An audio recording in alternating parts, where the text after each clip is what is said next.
Piolo ng mga classic OPMs gaya ng Kahit Isang Saglit at Kailangan Kita.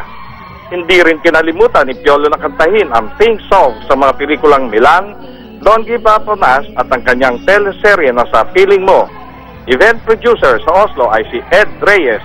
Para sa Balitang Europe, Joey Mendez, Oslo, Norway. Dinagsa naman ang ginanap na Barrio Fiesta sa Morden Park, South London. Nito nakaraang Sabado at Linggo para ipagdiwang ang 108 araw ng kalayaan ng Pilipinas.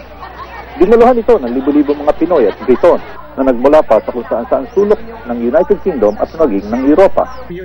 Panauhing pandangal dito si Ambassador Edgardo Espiritu at Councilor Geraldine Stanford, ang mayor ng London Borough of Merton. Higit na malaki at magarbo ang piyesta ngayon kumpara noong 2005 dahil ginawa itong 2 araw ng Kasati UK, ang organizer ng pista.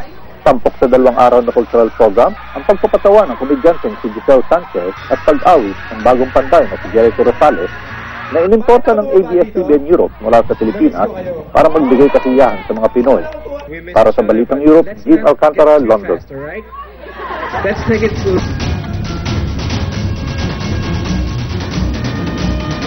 Dalawang malaking problema ng embahada ang tinututukan ni bagong talagang Consul